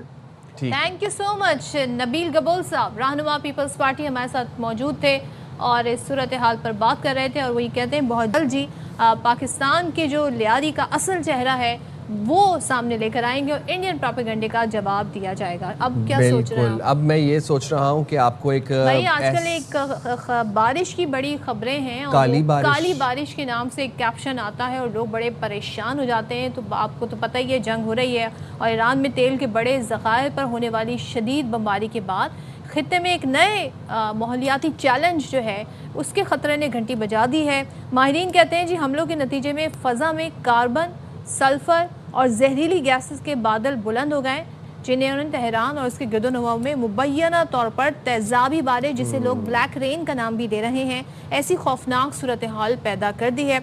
अच्छा, पाकिस्तान के हवाले से भी महकमा मौसमियात का कहना है कि अब तक पाकिस्तान में इसके बराह रास्त असरात नहीं आए हैं, लेकिन माहिरीन खबरदार करें बिकॉज वो हमारा पड़ोसी मुल्क है। बिल्कुल, और खित्ते में जब आप देखिए कि फॉस्फोरस बम बाकी गिर रहे होंगे और जब वहाँ पर ऐसे बारूद का इस्तेमाल किया जा रहा होगा तो फिर वो तो पूरा खित्ता उसकी लपेट में आएगा मौसमी असरात के। तो बात कर लेते हैं, हमारे साथ मौजूद हैं इसी वाले से बात करने के लिए climate change expert Zainab Naeem साहबा। बहुत शुक्रिया ज़ैनब नईम साहबा, आपने शाम रमज़ान के लिए वक्त निकाला। क्या जंग के दौरान तेल के ज़खायर और जो सनती तनसीबात हैं इनको जो निशाना बनाया जा रहा है, तो इससे जो खित्ते का जो माहौल है वो उसमें तबाही का ख़तरा बढ़ता जा रहा है, या फिर हम ये कहें कि सिर्फ ईरान जो है वो रिस्क एरिया है, बाकी सब ममालिक जो इर्द गिर्द के हैं वो महफूज हैं? जी बिल्कुल, जब भी जंग दुनिया में कहीं पर भी हो उसका लाजमी इकोलॉजिकल डिजास्टर जो है वो हो रहा होता है और वो सिर्फ वहीं तक महदूद नहीं होता, वो फील किया जा सकता है और आसपास के इलाकों में भी। आपको याद होगा 1971 में जब कुवैत और इराक की जंग हुई थी तो कुवैत में ऑयल के जो कुएं थे उस पे हमला हुआ था और उससे भी जो है वो बारिश जो है वो काली बारिश रिपोर्ट की गई थी खलीजी ममालिक में। तो ये पोल्यूशन होती है, लेकिन इसको थोड़ा समझने की जरूरत है कि पाकिस्तान इसके असरात से कैसे जो है वो मुतासर हो सकता है। अब ऐसा है कि यूजुअली जब तेल के इस पे अटैक होता है तेल के इस पे अटैक होता है तो यहाँ से जो रिलीज होता है सल्फर, जैसे अभी आप बताए थे नाइट्रोजन ऑक्साइड, सल्फर ऑक्साइड, तो ये हवा में जब तहलील होते हैं और आबी बुखारात के साथ मिलके ये सल्फ्यूरिक एसिड और नाइट्रिक एसिड बनाते हैं। तो जब वो बारिश होती है तो वो एसिडिक रेन होती है, तेजाबी बारिश कहते हैं, और उससे वहां पे यूजुअली ये होता है कि वो लोकलाइज होता है, लेकिन ये कुछ पार्टिकल्स हवा में सस्पेंडेड रह जाते हैं और अगर ये हमारी एटमॉस्फेयर की लेयर होती है, अगर ये थोड़ा सा और ऊपर उठ जाए तो ये 1000 से 3000 किलोमीटर तक ट्रैवल कर सकते हैं। लेकिन अगर रास्ते में बादल बन जाए और बारिश बरस जाए तो ये वहीं पर मुंतशिर हो जाते हैं। तो जरूरी नहीं है कि वहां पे जो पोल्यूटेंट्स हैं वो ईरान अफगानिस्तान से और ट्रैवल करके बलोचिस्तान या केपी साइड पर आए। और एक और इसमें मामला डिस्कस हो रहा है जिसका जिक्र पाकिस्तान मेट्रोलॉजिकल डिपार्टमेंट ने भी किया कि पाकिस्तान में वेस्टर्न डिस्टर्बेंस जो है वो आ रही है, बारिशों का सिलसिला शुरू हो रहा है। तो यूजुअली ये दाखिल होती है अफगानिस्तान ईरान साइड से पाकिस्तान में। तो ऐसा भी हो सकता है कि अगर वहां बारिश ना बरसे तो यहाँ पे ये सस्पेंडेड पार्टिकल्स आ सकते हैं, लेकिन उसकी कंसंट्रेशन कम हो जाएगी और ये तेजाबी बारिश लेकर नहीं आएंगे। ज्यादा से ज्यादा ये फिजाई आलूदगी या स्मॉग की फॉर्म में आपको नजर आएंगे। तो इसका ये इम्पैक्ट है, लेकिन एक इम्पैक्ट ऐसा है जिसका जिक्र नहीं हो रहा और वो मेरे ख्याल से मीडिया को उस पर बात करने की जरूरत है, क्योंकि वो आपको शायद अभी नजर नहीं आए पर आइंदा आने वाले चंद सालों में वो बहुत बड़ा इम्पैक्ट बन सकता है। जहां पे डिसैलिनेशन प्लांट है, क्योंकि आपको पता है वो समंदर के ऊपर लगा होता है, जब वो तबाह होता है और वो एनर्जी वाटर इंफ्रास्ट्रक्चर के साथ कनेक्टेड होता है, उससे बेंजीन निकलता है जो कि समंदर में शामिल हो जाता है। समुद्री जो फिश होते हैं और जो स्पीशीज हैं वो उसको कंज्यूम करते हैं। फिर स्ट्रेट ऑफ हॉर्मज से जाहिर है हम कनेक्टेड हैं, जब वहां से हम लोग अरेबियन सी में फिशिंग करें या वो हमारे तक पहुंचे तो ये डायरेक्ट कैंसर कॉजिंग हो सकता है। ये एक और इकोलॉजिकल डिजास्टर है जो कि जिसको हमें कंसिडर करने की जरूरत है। ये फौरन तो नहीं होगा, लेकिन आइंदा 2030 तक जब लोगों में कोस्टल बेल्ट में खुदा न खास्ता अगर ऐसी बीमारियां रिपोर्ट हो तो ये one of the causes of war है जो कि हम भुगत रहे हैं। खुदा न खास्ता ऐसा हो सकता है। लेकिन ये भी बताइएगा, आपने कहा कि बारिश के साथ इस तरह की बारिश हो उसके खतरात पाकिस्तान तक आते आते तक कम हो जाएंगे, लेकिन क्या इसके असरात में गैर मामूली दर्जा हरारत का बढ़ना भी है? ये भी हो सकता है। बिल्कुल, जब ये जो ऑयल रिफाइनरीज पे अटैक होते हैं तो एक इससे निकलता है पोल्यूटेंट जिसको हम कहते हैं ब्लैक कार्बन, जिसकी वजह से बारिश भी, वो जो काली बारिश आप देख रहे हैं, ये ब्लैक कार्बन जो होता है ये हवा में तहलील होता है और ये ऐसा पोल्यूटेंट है कि इससे ये जो है ना गर्मी को, सूरज की शुआओं को अपने अंदर ट्रैप करता है। मैंने आप ही के शो में पिछली दफा भी बात की थी, इसकी वजह से ग्लेशियर्स भी जल्दी पिघलते हैं क्योंकि ये सूरज को बहुत ज्यादा एब्जॉर्ब करते हैं उसकी रेडिएशन को। तो बिल्कुल दर्जा हरारत में इजाफा हो सकता है और आपको ये भी पता है कि अभी हमारे मुल्क में जो दर्जा हरारत है वो ज्यादा रिकॉर्ड किया जा रहा है, ग्लेशियर्स वहां पे बारिश ही नहीं हो रही। तो इस तरह का पोल्यूटेंट जब दाखिल होता है जिसके चांसेस मौजूद है आपके बलोचिस्तान साइड पे या केपी साइड पे, तो दर्जा हरारत मजीद बढ़ सकता है, लेकिन वो एकदम से बढ़ता नहीं है, वो ग्रेजुअल इंक्रीज आपको नजर आता है कि वहाँ पे जो है टेम्परेचर जो है वो ग्रेजुअली इंक्रीज हो रहा है। तो ये भी मौजूद है एक डिजास्टर। ये भी बता दीजिएगा, ये कार्बन, सल्फर और फास्फोरस, कार्बन और सल्फर जैसी जो खास तौर पर जहरीली गैसेज हैं, ये क्या कैसे माहौल को अफेक्ट करती हैं? देखिए, ये आपके ये एक्सट्रीमली, इसको हम कहते हैं पोटेंट केमिकल्स हैं क्योंकि ये केमिकल रिएक्शन करते हैं। अब हवा में आपको पता है आबी बुखारात मौजूद होते हैं, तो हवा में तहलील होके जब ये मिक्सअप होते हैं तो तेजाबी बारिश, जिसकी मैं बात करूँ, जब तेजाबी बारिश गिरती है नीचे तो आपके ये जो ग्रीनरी है, आपके ये जो जितनी फर्टाइल लैंड है या जहाँ जहाँ आपका सब्जा है वो तबाह हो जाता है। अभी मैं तस्वीरें देख रही थी, ईरान में कुछ लोगों ने शेयर की हुई थी, जो जैस्मीन के प्लांट्स लगाए हुए उन्होंने, वो इस बारिश की वजह से बिल्कुल तबाह होके रह गए। तो ये आप अब वहां से तो बहुत सी तस्वीरें आप देख रहे हैं, और लेकिन बहुत सारा मामला ऐसा भी होता है कि जब ये गिरता है तो आपके जेरे जमीन पानी के ज़खायर भी अफेक्ट हो जाते हैं। फिर जो आपका इंफ्रास्ट्रक्चर है मार्बल का, वो भी इससे अफेक्ट हो जाता है, डैमेज हो जाता है। इससे इफेक्ट हो रहा है। बिल्कुल, thank you so much Zainab, आपने बड़ी इंपॉर्टेंट में सारी सूरत हाल के हवाले से सिचुएशन बताई। तो भाई इस वॉर का जल्द से जल्द ख़त्म होना बहुत ज़रूरी है, नहीं तो तमाम हमारा इकोसिस्टम जो है वो तबाह बर्बाद हो सकता है, दुनिया तबाही की तरफ जा सकती है। डोनाल्ड ट्रंप ने क्या किया है? डोनाल्ड ट्रंप ने क्या सोच के क्या किया है? उनको जैरेड कुशनर ने कहा था, दामाद ने कहा था, कभी नेतन्याहू ने कहा कभी था, स्टीव विटकॉफ ने कहा था। ऐसे लोग जब हुक्मरानी करें तो फिर यही होता है। यही होगा भाई। तो हम क्या नाम है, ब्रेक ले लें फिर? नहीं ब्रेक नहीं लेना रेसिपी है हमारे पास। मुझे पता है आप ब्रेक क्यों ले रहे हैं, क्योंकि आपने नीचे जाकर जी रेसिपी जो आज की बनी है वो आप उठा के लेकर आना चाह रहे हैं ताकि फ्लोर से ना ले जाए। लेकिन मैं अपने नाज़रीन को बता दूं आज की हमारी रेसिपी है जनाब चिकन। जल्दी से ब्रेक लें यार, मैंने जाना है। जल्दी ब्रेक के बाद वापस आते हैं।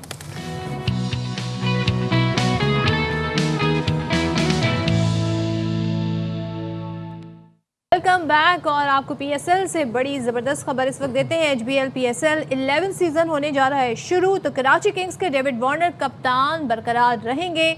ऑस्ट्रेलियाई legend David Warner Karachi Kings की क़यादत करेंगे और कराची किंग्स वार्नर की क़यादत और फ्रेंचाइज पर भरपूर एतमाद की अक्कासी करती है। ये फैसला जो है कराची किंग्स का, हम देख रहे हैं एक बार फिर से David Warner as captain Karachi Kings को लीड करेंगे पीएसएल सीज़न 11 में। अच्छा जी, कराची के मसाइल पे ज़रा एक नज़र दौड़ा लेते हैं। नए नए मसाइल जो है वो हर रोज़ जन्म लेने लग गए हैं। कराची की हब कैनाल हब कैनाल की एर्थर के पहाड़ी सिलसिले से जो पानी लेके कराची की लाइनों में, जहाँ भी कराची के इलाकों में पानी आ रहा है वहाँ तक वो हब कैनाल पहुँचा रही है। सोशल मीडिया पर कल एक वीडियो जनाब वायरल होती है। वो वीडियो क्या थी कि उस हब कैनाल में जहाँ पर पीने का पानी होता है, उस हब कैनाल के अंदर ये आप देख लें कि कौन सा जानवर है। ये हैं जनाब बोर्स, वाइल्ड बोर्स, जिनको हम अगर उर्दू में क्या कह सकते हैं, इनको सुअर कहते हैं जनाब इनको उर्दू में। ये वाइल्ड बोर्स हमें नहाते हुए नजर आ रहे हैं हब कैनाल के अंदर। और ये वही हब कैनाल है जिससे कराची के घरों में पानी आता है, पीने वाला पानी। ये वाकईतन कराची की, क्योंकि यहाँ पे जानवर पाया जाता है कराची जी, उस सिलसिले में, उस इलाके में वाइल्ड बोर्स हैं ये। और ये तो मतलब मैं अब आप लोगों को ये पानी जो है लोगों के घरों तक पहुँच रहा है, लोग पी रहे हैं, नहा रहे हैं, इससे वुजू कर रहे होंगे लोग, इससे अल्लाह माफ़ करे। अफजल हमारे साथ मौजूद है, ज़रा उनसे जान लेते हैं कि क्या कहानी है, क्या मामला है कि कहाँ से जानवर इसके अंदर नहाते हुए नजर आए। भैंसें सुनी थी, बकरियाँ सुनी थी, सुअर भी अगर नहा रहे हैं तो फिर अब क्या ही कह सकते हैं। अफजल बताइएगा ये क्या कहानी है। जी बिल्कुल सदफ साइम, देखा जाए तो मैं जिस जगह से रिपोर्ट कर रहा हूँ ये हब कैनाल का वो मुकाम है जहाँ आप मेरे पस मंज़र मेरा कैमरामैन दिखा सकता है। जंगली जानवर तो नहाना अलग की बात, इंसान भी यहाँ नहाते हैं।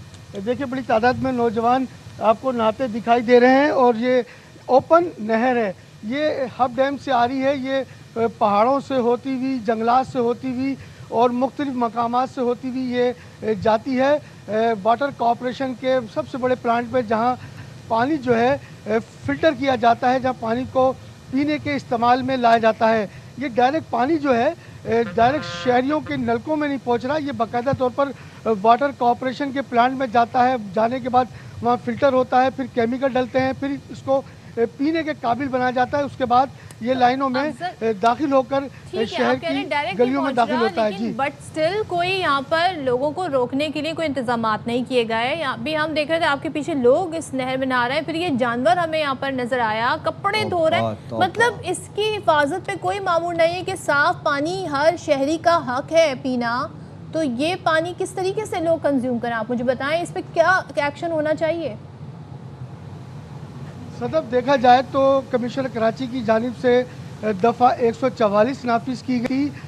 हब कैनाल के 2 मकामात पर जहां शहरी नहाते हैं, इस पर पुलिस को फौरी तौर पर एक्शन करने के अहकाम जारी किए गए थे, लेकिन पुलिस की जानिब से इस पर अमल दरामद नहीं होता, जिसके बायस शहरी जो है सड़क किनारे जो नहर गुजरती है वहाँ आते हैं, नहाते भी हैं, कपड़े भी धोते हैं। उसके साथ साथ देखा जाए तो यहाँ पिकनिक भी बनाई जाती है। इम्प्लीमेंटेशन करवाने के लिए कोई फोर्स भी तो यहाँ पर होनी चाहिए, पुलिस होनी चाहिए। दफा 144 वो जानवरों पर तो नहीं लगती ना, जानवरों की रोकथाम के लिए क्या उन पे दफा 144 का क्या पता, वो जो सुअर नहा रहे हैं आके पानी में, तो उसको कैसे कंट्रोल किया जाएगा।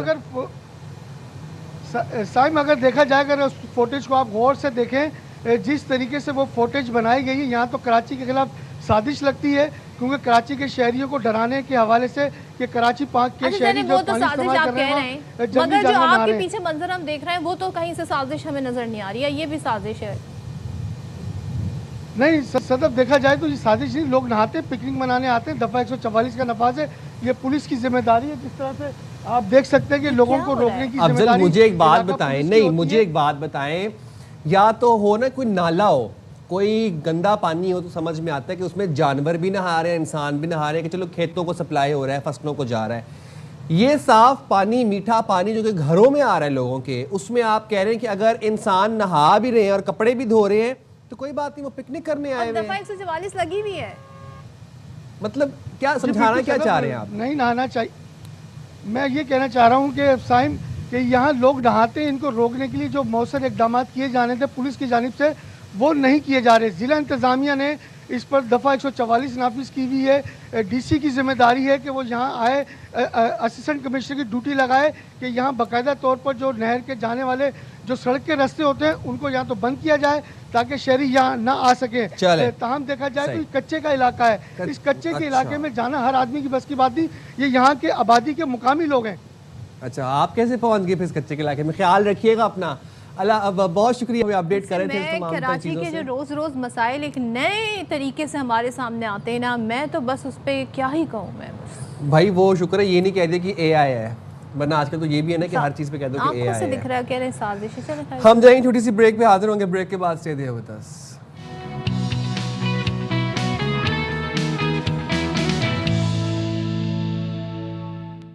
Welcome back once again. और रमज़ान मुबारक शुरू हुआ था और हम देख रहे हैं कि कितनी तेज़ी से रमज़ान का महीना जो है अब तीसरे अशरे की जानिब बढ़ रहा है। आज 20वां रमज़ान है, तो आज कहते हैं ना आधे से ज़्यादा रमज़ान मुकम्मल हो गया और 10 रमज़ान हम ताक रातों की तलाश भी करते हैं और इन 10 रमज़ानों में लोग एतकाफ़ में भी बैठते हैं। तो इसी हवाले से हम देख रहे हैं कि मुल्क भर में और ख़ास तौर पे हम देख रहे हैं मुख्तलिफ़ शहरों में हम देख रहे हैं कि मसाजिद में बाकायदा एहतमाम किया जा रहा है। हज़ारों लाखों की तादाद में शहरी आज से एतकाफ़ में बैठेंगे। तो कुछ सूरत हाल कराची शहर और दीगर शहरों से भी जान लेते हैं। इस्लामाबाद से भी जानेंगे, कराची से भी जानेंगे। कराची से मेमन मस्जिद में हमारे साथ मौजूद हैं चांद नवाब और इस्लामाबाद में फैसल मस्जिद में भी हमारे नुमाइंदे मौजूद हैं। पहले कराची का रुख कर लेते हैं, चांद से जान लेते हैं। चांद, क्या इस वक्त आप मनाजिर देख रहे हैं मेमन मस्जिद में? कितने लोग हैं जो कि इत्तिकाफ़ पे बैठ गए हैं और क्या इंतज़ामात किए गए हैं उनके लिए?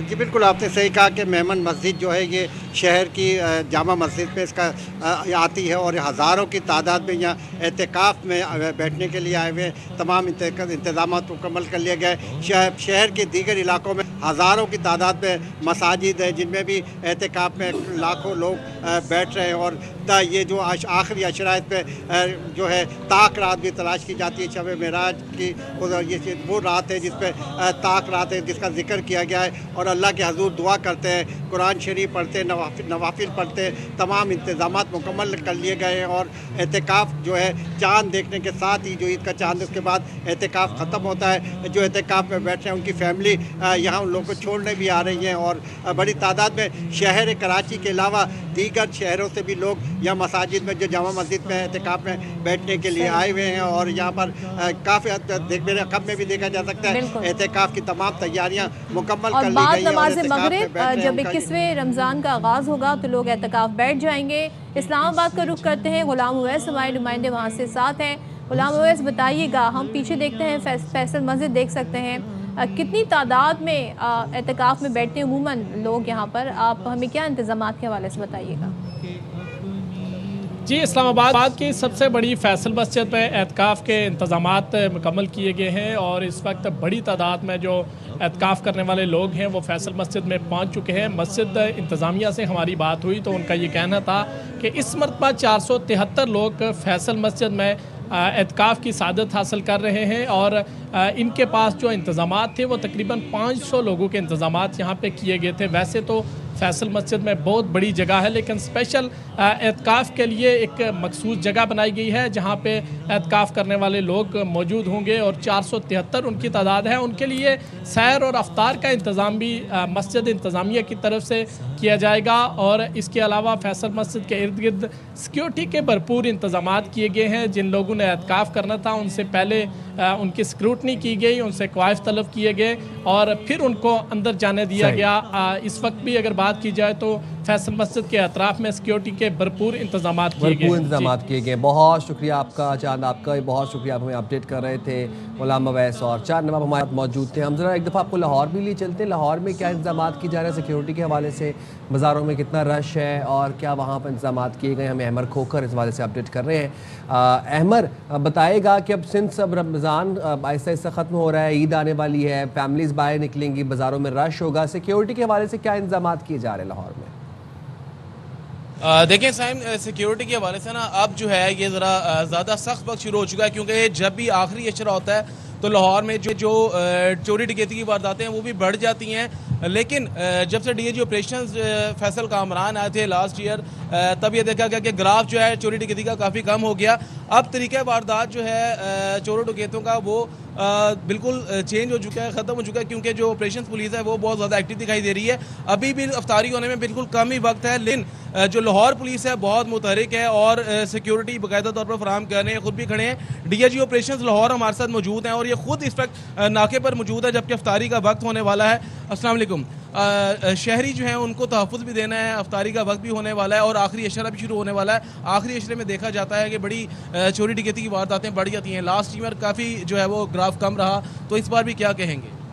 2024 में भी कम रहा 23 की निस्बत, और 25 में भी कम रहा। इंशाल्लाह ये पिछले सालों से बेहतर गुजरेगा। जो आखिरी इशरा है इस पे कोशिश कर रहे हैं, मेहनत कर रहे हैं। जो वो तमाम लोग जो ईद से पहले क्रिमिनल एलिमेंट्स अक्सर बेलों पे, ज़मानतों पे बाहर आ जाते हैं, उस वजह से कुछ डिफरेंस पड़ता है, उसकी तैयारी हमने पहले से की है इस दफ़ा। और मार्केट्स के अंदर हमने 16 बड़ी मार्केट्स में नफरी की डिप्लॉयमेंट कर दी, ख़वातीन पुलिस की डिप्लॉयमेंट भी कर दी। मकसद ये है कि ख़वातीन शॉपिंग पे जाएं, उनके साथ कोई पर्स छीनने का या कोई ऐसा वाक़या ना हो, हरासमेंट ना हो, वो महफूज अंदाज में अपनी शॉपिंग कर सकें। तो हर लिहाज से इसको हम कोशिश कर रहे हैं कि फुल प्रूफ बनाएं। 7-21 रमज़ान की भी तैयारी है, साथ बहुत सारी और इवेंट्स जो आएंगे उन सब को हम तैयार कर रहे हैं। अफ्तारी के टाइम पे डेली का एक प्रोसेस है जिसके अंदर आपने देखा है कि बहुत सारी नफरी अफ्तार के वक्त ख़ास तौर पे सड़कों पे होती है, सहरी के बाद फजर की नमाज के लिए सड़कों पे होती है, तरावी के लिए सड़कों पे होती है। उस टाइम पे हम मेक श्योर करते हैं कि मैं खुद भी और मेरी ऑफिसर्स हैं वो इनके साथ रोज़ा खोलें, इनके साथ मौजूद हों, इनका मोराल बढ़े, इन्हें ये पता हो कि सिर्फ ये नहीं खड़े यहाँ पे, इनके ऑफिसर्स भी इनके साथ। बिल्कुल हम देख रहे हैं जिस तरह कि आप खुद भी रोज़ाना की बुनियाद पे आते हैं और अफ्तारी के वक्त भी खड़े होते हैं, सहरी के हम भी आपको देखते हैं, मुतहरिक होते हैं। ज़रा बता देंगे हमारे व्यूअर्स को कि इत्तिकाफ़ जो है वो भी होने वाला है, क्योंकि 10 रोज़ जो हैं वो रह गए हैं, तो इत्तिकाफ़ के हवाले से मसाजिद में क्या सिक्योरिटी के हवाले से इंतजाम? हमने अपनी तमाम मसाजिद जहाँ पे इत्तिकाफ़ होना है, एक तो उनकी लिस्ट हमारे पास पहले से है, फिर जो लोग इत्तिकाफ़ में बैठने हैं उनका बाकायदा एक सिस्टम है जिसमें हमें पता होता है कि किस किस ने बैठना है, उसकी वेरिफिकेशन की जाती है। तो वो सारी इंतजामात बिफोर टाइम मुकम्मल कर लिए गए हैं। बिल्कुल इस वक्त हम राइट नाउ जब हम बात कर रहे हैं तो ये सारी तैयारियां करने के बाद, ये सारी सिक्योरिटी प्लेस करने के बाद हम आपसे बात। जी, डीआईजी ऑपरेशंस ने बताया कि किस तरह ये मुतहरिक है पुलिस। एक चीज़ मैं आपको दिखा दूं कि देखें ये अफ्तारी के इंतजाम भी किए जा रहे हैं कि लाहौर के हमारे पुलिस जो जवान हैं ये किस तरह सड़कों के ऊपर अफ्तारी करते हैं, जब हमारे लोग, हमारे शहरी तो ना सिर्फ जवान लोगों की, शहरियों की हिफाजत पर मामूर है, बल्कि हमें देख रहे हैं कि अफ्तार भी लोगों को करवा रहे हैं, शहरियों को जिनके जाहिर सी बात है घर जाने में टाइम लग जाएगा, सड़क पे अफ्तारी होगी, उनको ये अफ्तारी भी करवा रहे हैं। तो बड़े अच्छे मनाज़िर हैं ये, और इन जवानों को आपने याद रखना है, ख़ास तौर पर ईद के मौके पर अपनी खुशियाँ जो है इनके साथ बांटनी, इनको अपनी खुशियों में शामिल करना है आप लोगों ने। बिल्कुल। अच्छा जनाब, हम कहते हैं ना वक्त कितनी तेज़ी से गुजर गया। आप सोचें कहाँ फर्स्ट रमज़ान से हमारी शाम रमज़ान की ट्रांसमिशन का आगाज़ हुआ था, अब हम आखिरी अशरे में दाखिल हो रहे हैं और कोशिश करनी चाहिए कि इस अशरे में जितनी हम तौबा इस्तग़फ़ार कर सकें वो बेहतर होगा और दूसरों का ख्याल रखें। यही मैसेज था इस पूरे रमज़ान का। होपफुली ईद भी जो है ये बड़ा पीसफुल और बड़ा एनलाइटनिंग मैसेज है।